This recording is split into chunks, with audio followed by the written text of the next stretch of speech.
and welcome to the interview. I'm your host, Jennifer Clyde.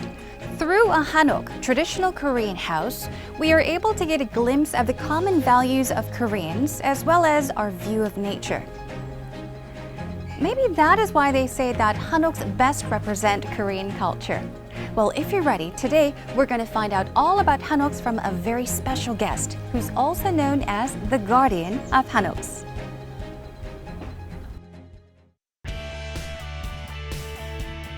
There is a man who's devoted to the promotion and preservation of the traditional Korean-style house known as the hanok. And it's none other than Peter Bartholomew, also known as the guardian of hanok.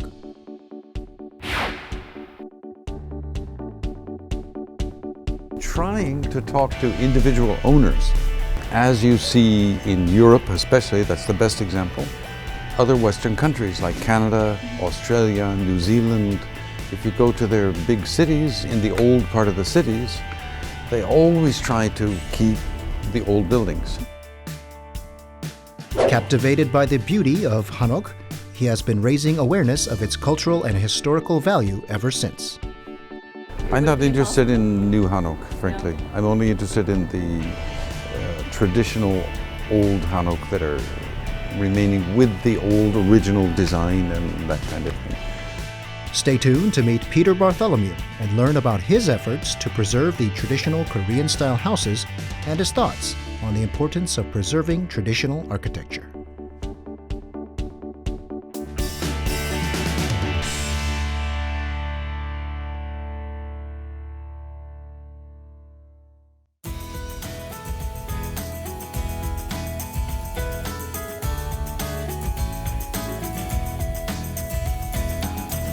Hello, Peter. Hi, how are you? Hello, nice Yes. to meet you. I'm Jennifer Pleasure to meet you, Clyde. Peter Bartholomew.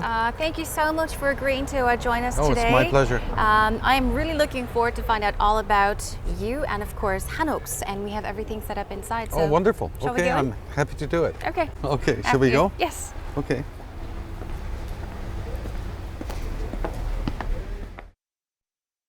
So here we are inside. Everything's set for us to enjoy our little talk.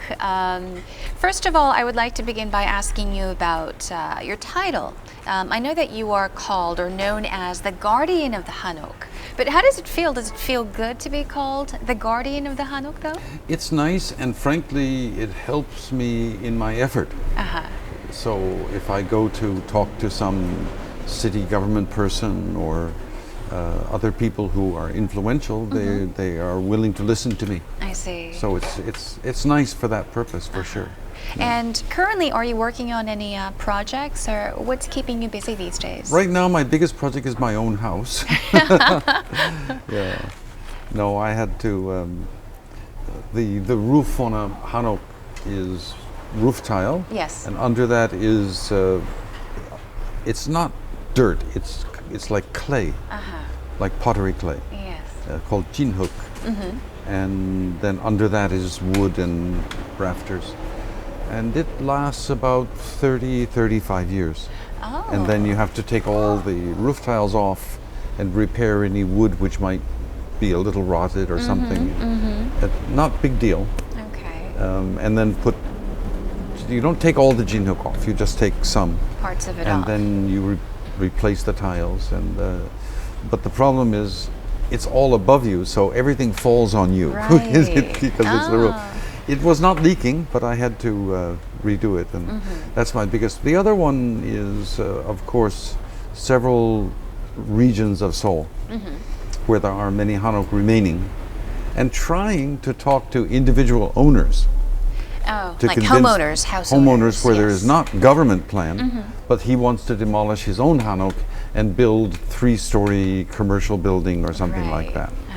And I try to convince him why economically he's better to simply repair. So I keep trying with owners and also campaign to stop city government's redevelopment planning, and that's what we're doing. I see. I was curious as to what triggered your interest in Korean architecture, or since you were very young, were you interested in historical buildings? When I was a very young boy, before I came to Korea, Yes. I had a real interest in old architecture and buildings. European or maybe ancient Rome or Egypt or Greece or something, and also Asian. Always had a big interest in that because the, let's say, pre-World War II, especially late 19th, early 20th century, they're all made by hand and they all have a special style to them which is unique to the area where they are built. So they're showing the cultural personality, if you wish, of the people of that area, and also of the period when it was built, and also the techniques are very unique. Let's say the scientific techniques of the architecture are unique. So when you look at the building speaks to you. Yes. It tells you about the period, it tells you about its use, of the aesthetic feeling of the people at that time, and it's exactly the same here. Every country has that. So when I came to Korea, I looked at these traditional buildings, and not just the palaces and temples, but also the private homes. Yes. And I said, oh, this is really, really interesting. So I started to study it. When you first settled in Korea, where did you live? Did you live in a hanok or? I lived in a family house of a very rich person. What was that like? Not traditional, it was a Western style brick house I see. with modern type tiles. But there was, of course, why do they want me to live? To teach their children English. English. But you have no privacy. You can't come in late at night without disturbing them. And it was not good. I couldn't ask friends to come over and, you know. So I asked the teachers in my school, what is the most important, beautiful residence building in this area? And immediately they all said, well, Seongyojang. Seongyojang. What's that? It's an estate first built in early 1700s. It looks almost like a small palace. I would make it the equivalent in France of a chateau, or in Germany of a Schloss. So it's an aristocrat, wealthy person's estate, is what it is. And I went to research it, and it was shocking. So beautiful, so huge, enormous. They had Anche, the main house of the owner, and then what they call two Pyeoltang, East Dongpyeoltang and West Sopyeoltang. Pyeoltang. So two of them. There were two of them, and then the far building was built in 1812 with an enormous madang, and that was more for official affairs.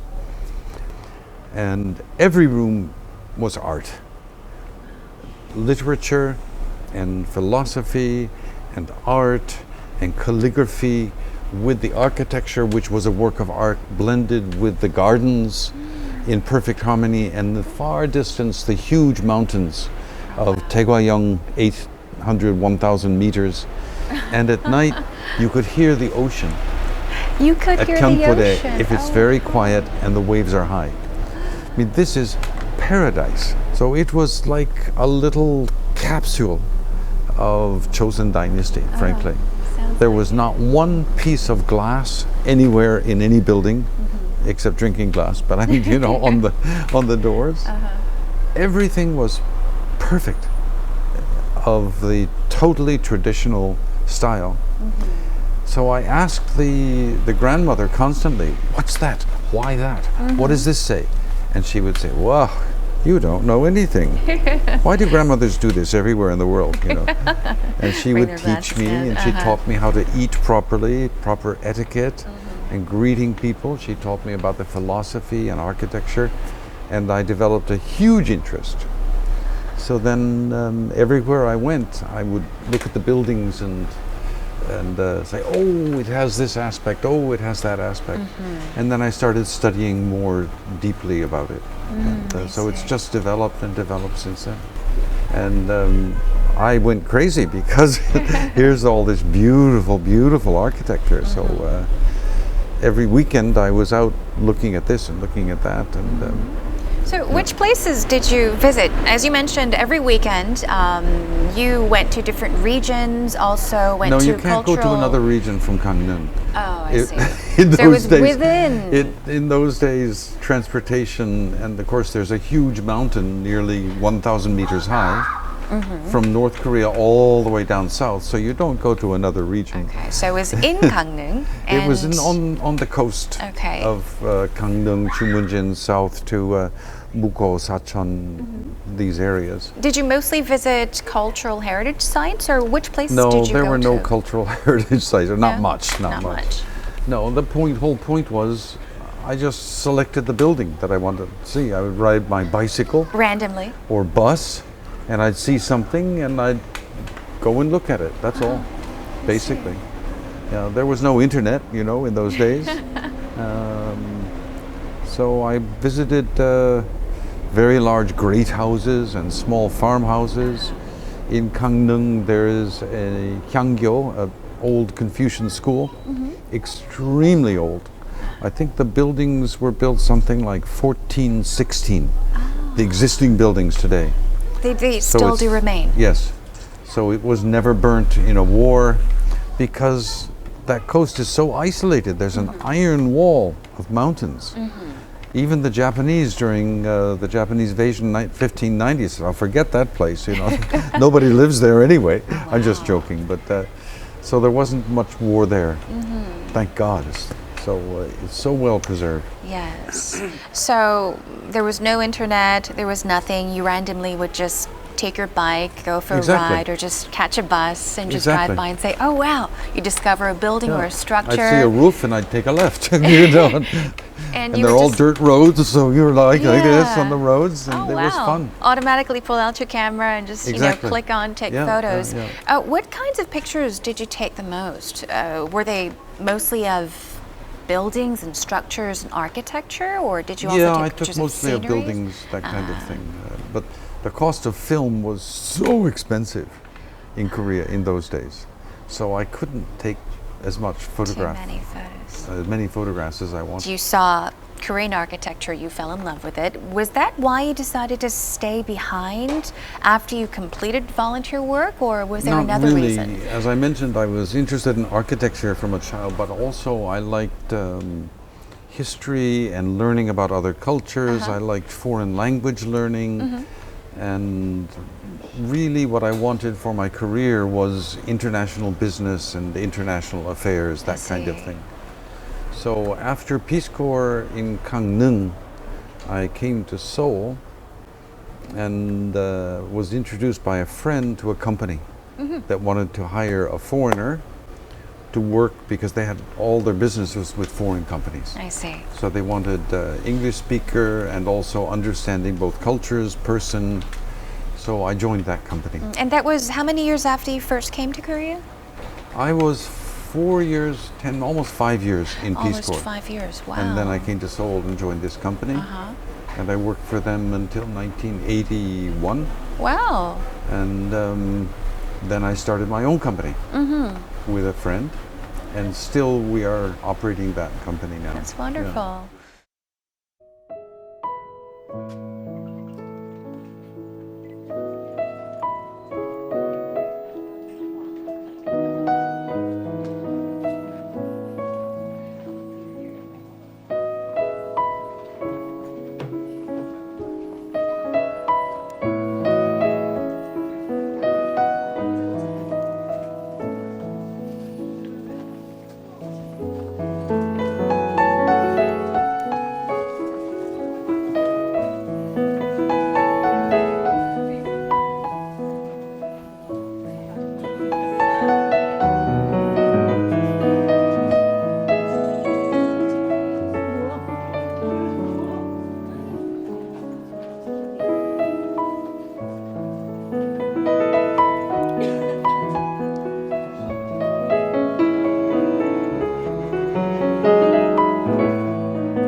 live in a hanok right now, and you're having it renovated. Was your hanok modernized in a way, or, for example, usually restrooms are separate from the house. So long ago, you would have to walk out of your bedroom or living room and walk to a separate area to go to the bathroom. Is that correct? Long time ago. The very old hanoks. No, not a long time ago. No?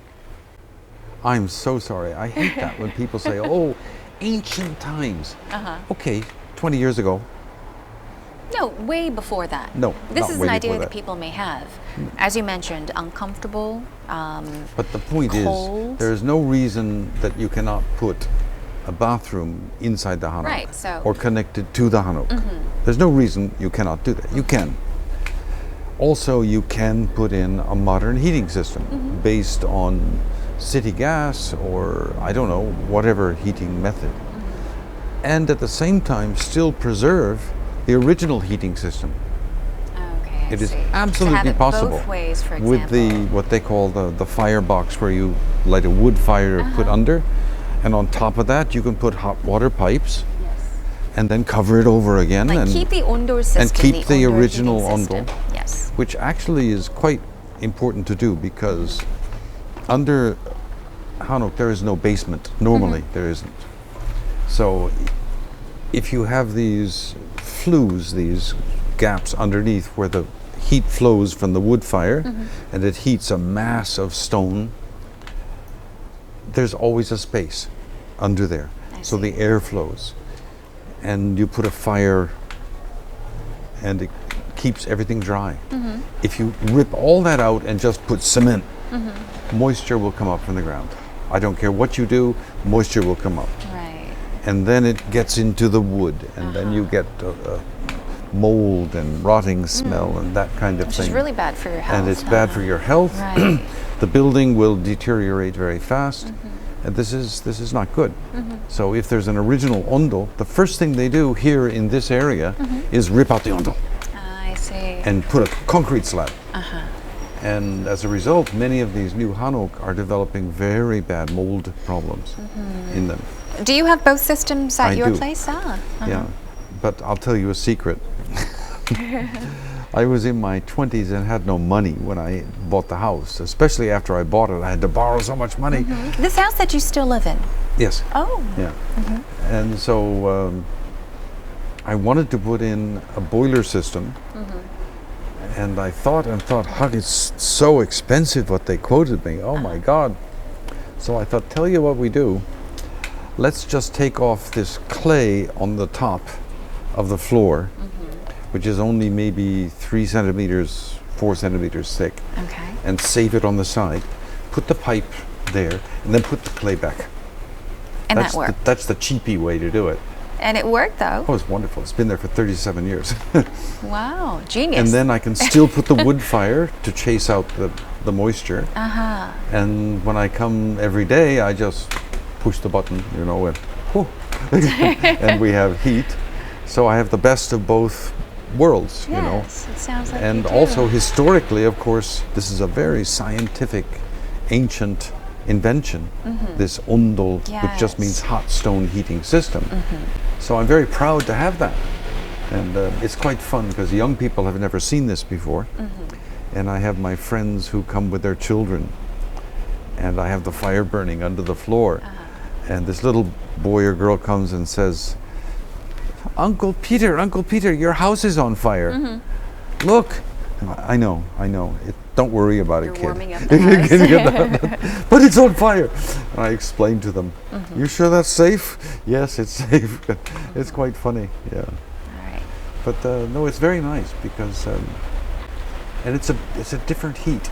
It really is, because you have the effect of the stone and this clay. It's the same clay which is on the roof, actually. Oh. It's exactly the same clay. Yeah, so I live there in that funny old house, and it's warm in the winter and very cool in the summer, I see. and has a nice feel because everything's original. The doors are original. So it's stone, clay, paper, wood, Yeah. and roof tiles. 5 main materials. So everything is human. Everything is natural. It's a human place.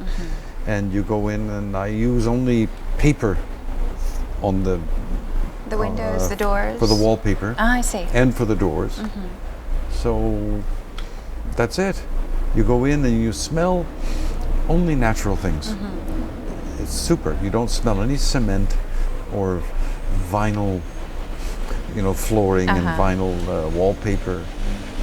There's nothing harsh. Everything is natural, and everywhere you look there is some art form, like I described before. Yes, I could truly sense that you've really fallen in love with the hanok.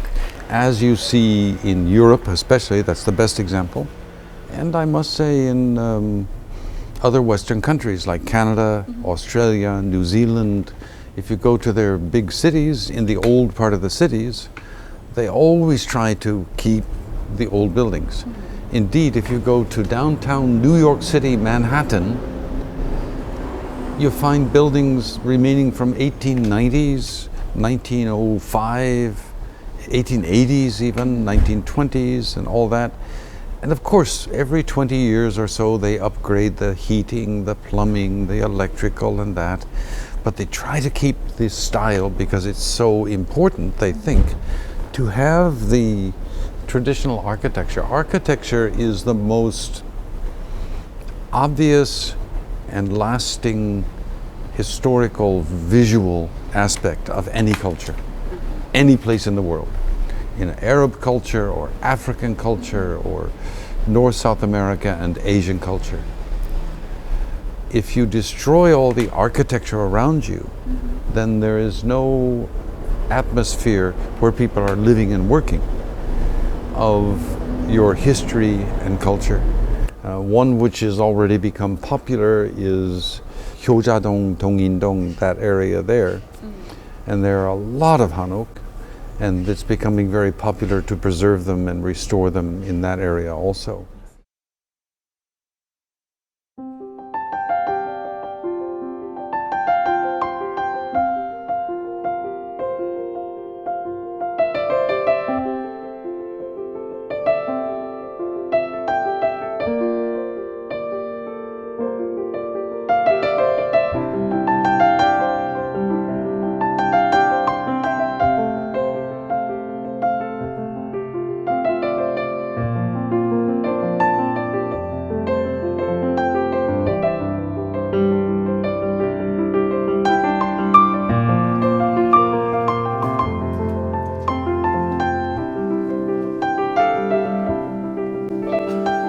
This is a really very unusual house because it's so original.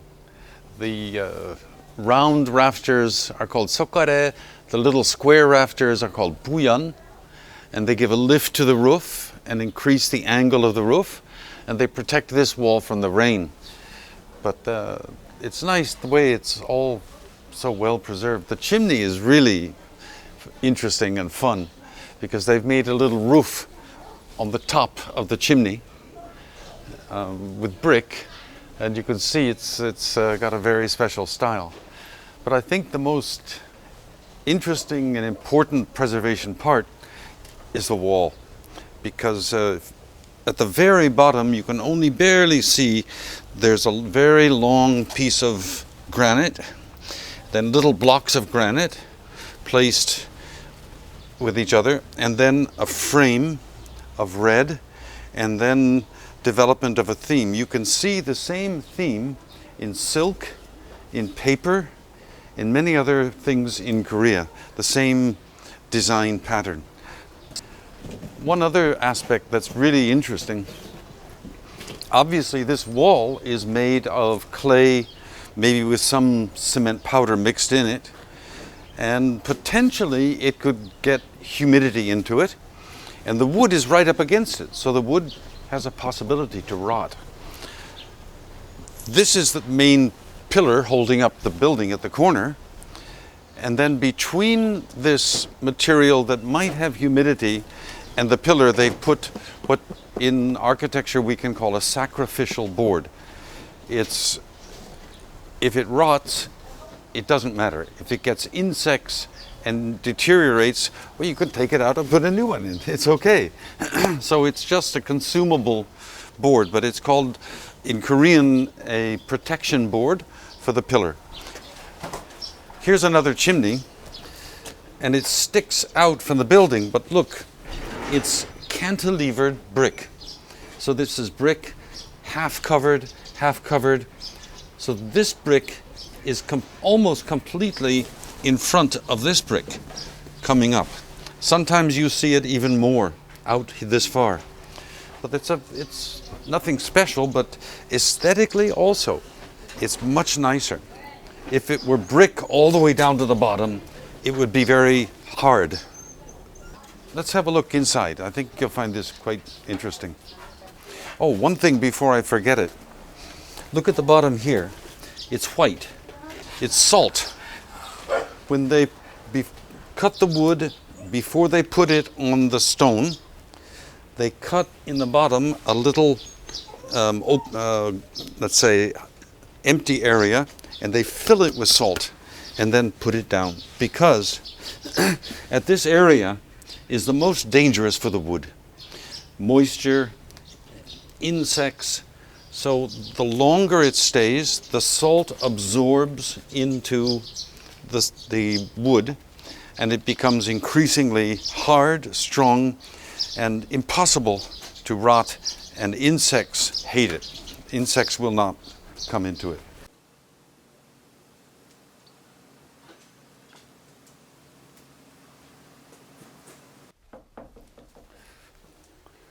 아이고, 강아지 잘 있니? 와, 집이 진짜 할머니 계십니까? 안녕하세요. 예, 아유, 참 반갑습니다. 어떻게 그딴 별이 진짜 없으시죠? 네, 예, 아유, 그 좀 좋은 일 많이 하십니다. 네. 고추 여기서 다 키우는 거요? 아니죠. 그렇지 않았어요. 그래요. 우리 잠깐 좀 신세가 될지도 모르지만 잠깐만 좀 구경하겠습니다. 네. 네네. 네. 감사합니다. 네. 네. So this house is very exceptional because of its originality. Just let me explain briefly the layout of the building.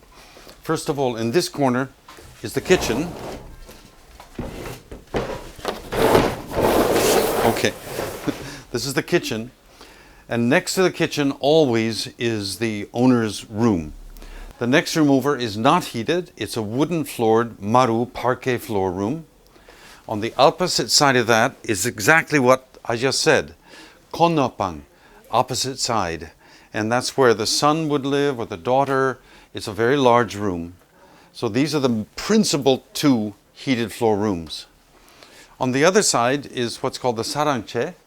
It's a separate building, actually, completely from the rest of the building. And as you can see, there's one room here. This is a storage room, and this is the another child's room. And then there's yet one more on the room at the far end, very small room. In my house, I call it the kolpang, or the hole in the wall. That's what I call it. So for heated floor rooms, we have owner's room, 1, opposite room, 2, sarangche room, 3, and 4. So there are 4 heated floor rooms, which is a good-sized house, actually. It's not bad at all. So just briefly, let me explain a few things, if you follow me. This, as I said, is the attic, and they don't open. That's okay. But you see these signs coming down. These are all Chinese characters. And normally you have like the name of the house, poetry, philosophy coming down. These are called Juryan, and these are Hyunpan. And you can see in the corner there's a little red stamp, and that's the artist who painted it. What happens is that when the owner builds it, he has a friend, a relative, or himself, and actually makes the calligraphy of his own idea of the feeling and life he wants in this house, the atmosphere he wants. He's to be peaceful and warm with the family or whatever.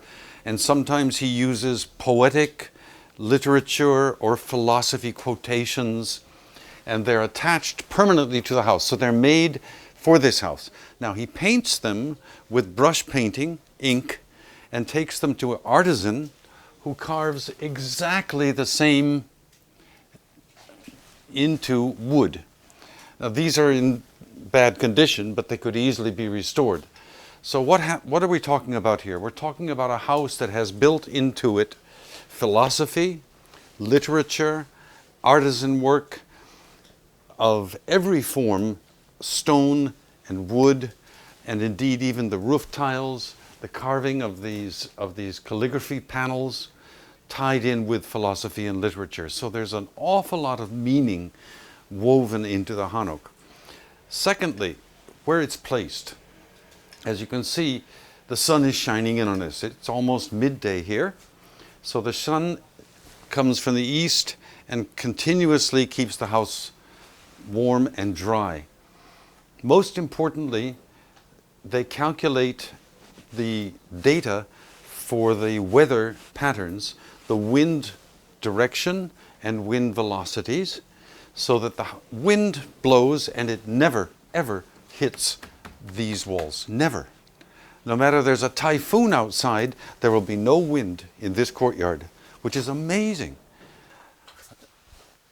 This anpang, owner's room, is really big. It's really an impressive room. But the most important part, this is so wonderfully well preserved. And if you look here, this door has stairs going up to the attic. And it's a huge attic, really enormous. Very clean, very well maintained. But most important, these beautiful paintings are just like a folding screen. This is beautiful artwork. Oh my gosh, it's Seongyojang. Meran, Kuk, Chuk, the four gentlemen of nature. So we have plum blossom, orchid, chrysanthemum, and bamboo, the four gentlemen of nature, with a lovely poetic, philosophical thought on each one. And each one is signed by the artist and signed by a witness. And normally these are painted for this house, for the owner, at his direction. What does he want? Everywhere you look, there is art, artisan, philosophy, literature, woven into and part of the hanok in this harmony from the outside to the inside. This is really the essence of the traditional hanok.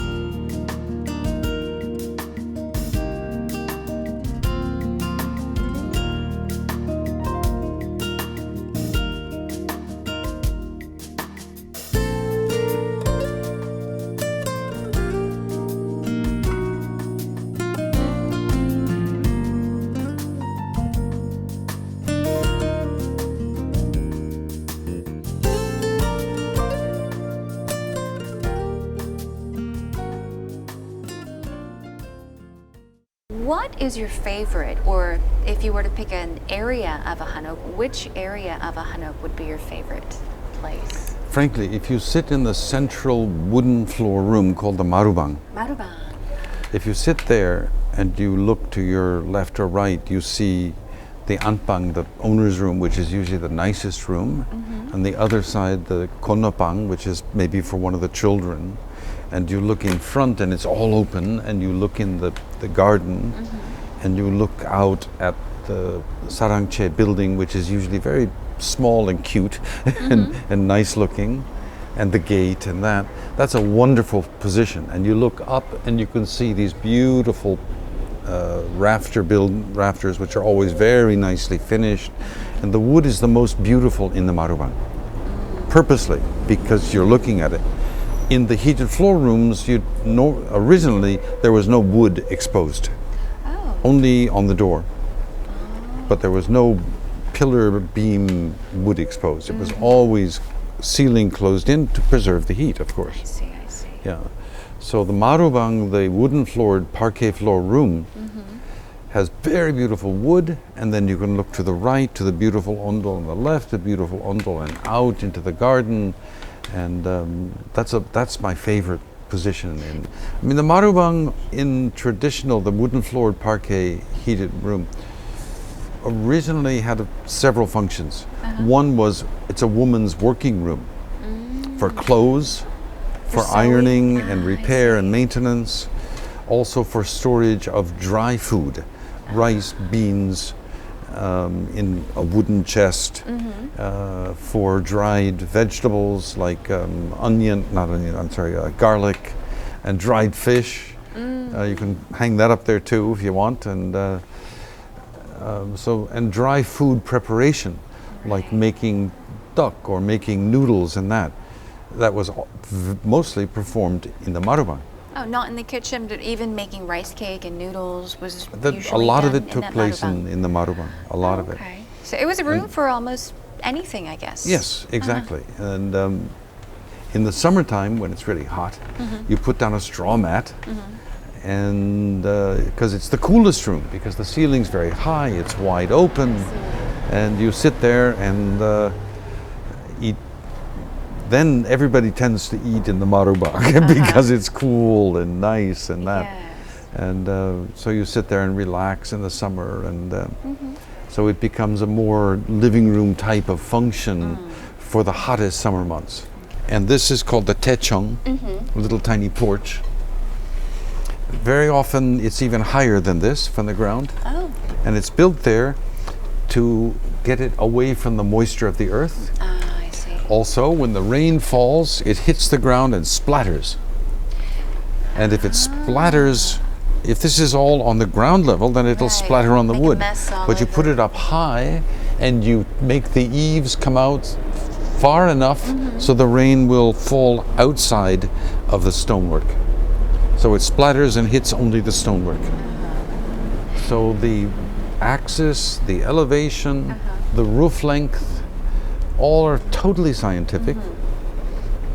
This is very interesting. I feel as if maybe this is the way you felt many, many years ago when you went to Seongyojang. Seongyojang. When you went to Seongyojang and you had the 할머니, the grandmother, explaining to you about the house, about the residence. You said you were amazed.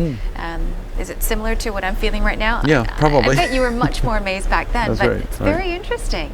I Yeah. mean, the more you learn about the tiny things, even about architecture, even about just the roof, as you mentioned, it's so much more interesting. But there are many, many things, aspects of these buildings that people don't appreciate.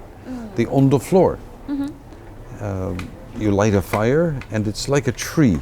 It goes out, and like the branches of a tree, extends under the floor like my fingers. Yes. So the fire is here, and then the fire goes in this, and this, and this, and then joins together the other end, and the chimney is here. On top of these areas are big flat stones that are called kudur, and on top of that is clay. So when you heat the fire, it heats this huge mass of stone and clay, and it absorbs the heat. The fire only lasts 1 hour, you know. But it keeps the floor But the warm point for many, is that many it hours. absorbs the heat, and if you put a blanket on it, it will stay hot for 30 hours from one fire. And you only need 5 pieces of wood. 1, 2, 3, 1, 2, 3, 4, 5, 6. 6 pieces of wood.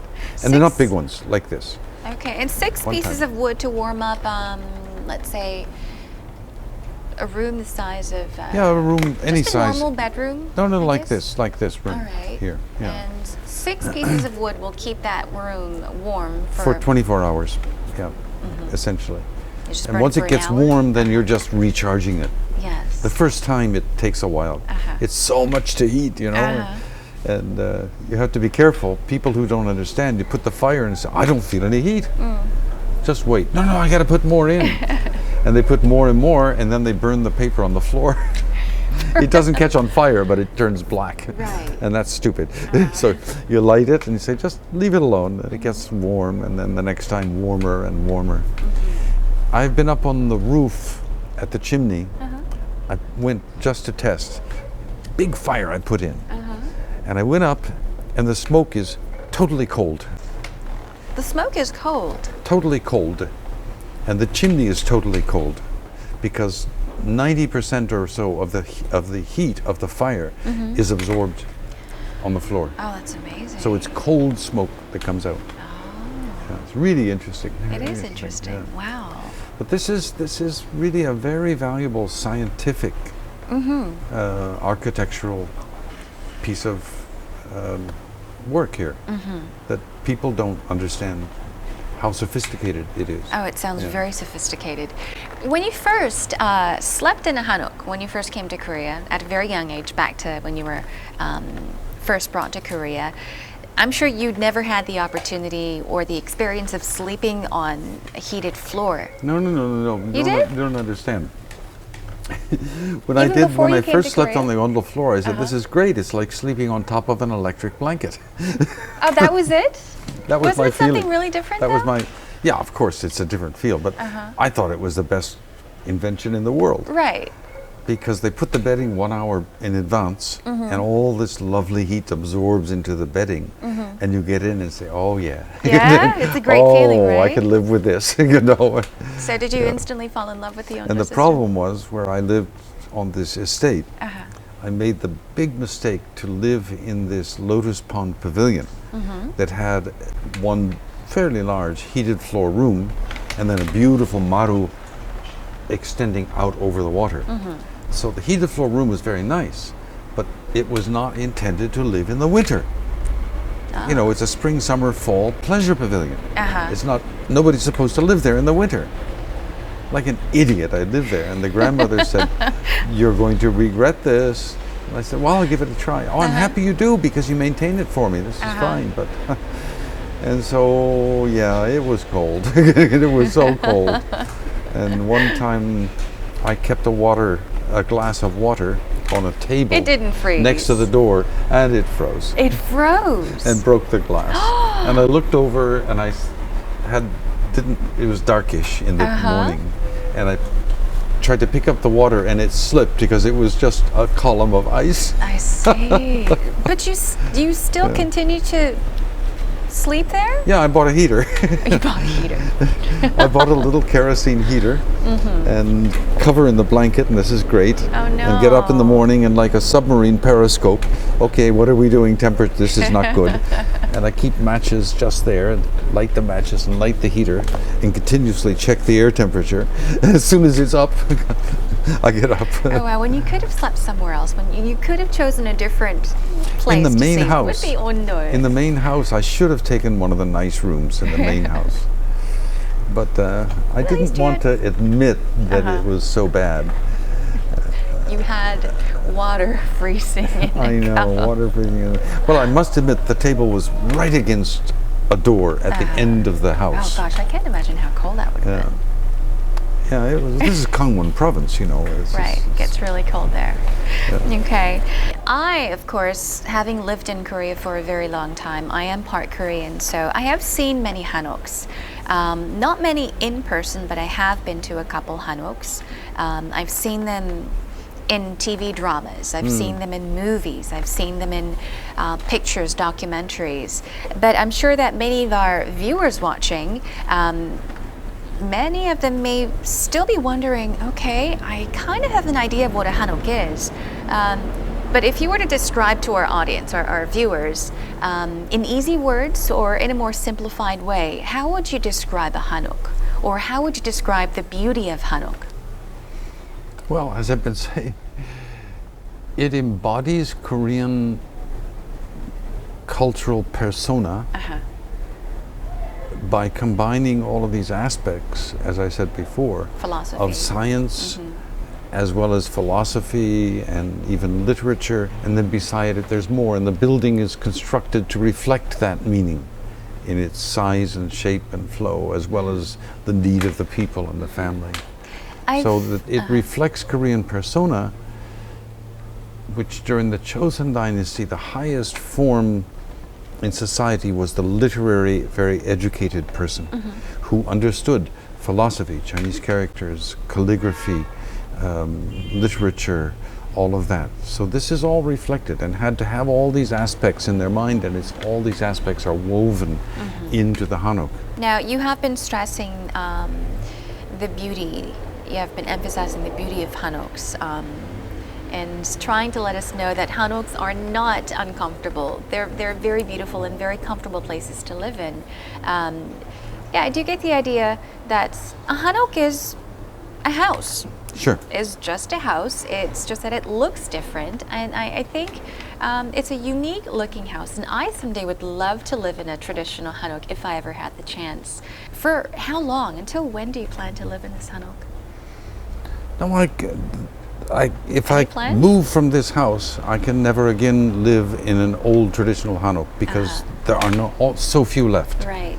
There's almost nothing left. Do you ever plan to build a hanok with your own hands? No. I'm Would it not be interested impossible? in new hanok, frankly. No? I'm only interested in the traditional old hanok that are remaining with the old original design and that kind of thing. Right. This is what's interesting. Now, besides the hanok, is there another aspect of the Korean cultural heritage that you would like to learn more about? Actually, I really enjoy history. And I study history somewhat through architecture.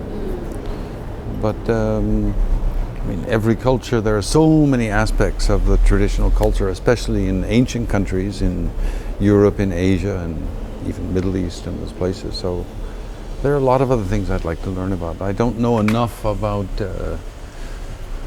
like paintings, especially. I don't know much about that. I know a little bit about ceramics, but not so much. Sorry to say.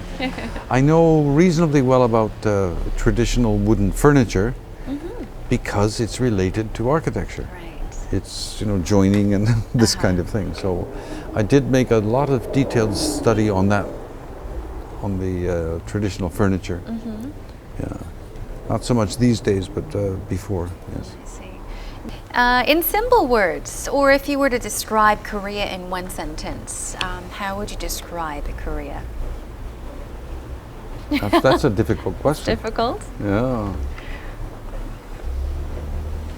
Yeah, I would say it's an extremely dynamic, active country with very vibrant people who have a big heart. Oh wow! But I love your definition of Korea. Yeah. And could you tell us about your future plans? Do you have anything planned for the future? Anything you would like to do? Yeah, I've got a lot of outside of my business anyway. There are many essays and book type of projects that I have in mind.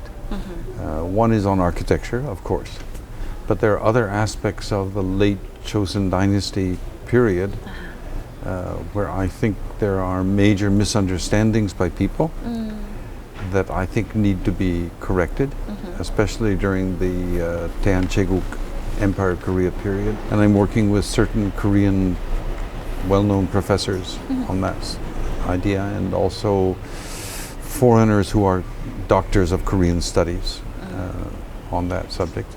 I am a member and used to be the chairman, president of a academic society in Korea, the oldest one in Korea, actually, called the Royal Asiatic Society. And I'm very active in that as well. We give lectures once every 2 weeks, and a lot of field trips, tapsa in Korean. I see. And publish books and articles and that, and so I'd like to increase those activities, but I enjoy my work also, so that's a struggle for time. Well, I wish you the best with all your plans in the future. Seems like you've been keeping yourself busy, and you have plenty of things to keep you busy in the future as well. I certainly do. And I would also like to take this opportunity to thank you for your valuable time and for giving me and our viewers a chance to learn about the hanok. I've learned so much today, so Well, thank you very much. thank you very much. It's been a privilege being on this show. Thank you. Right. Okay.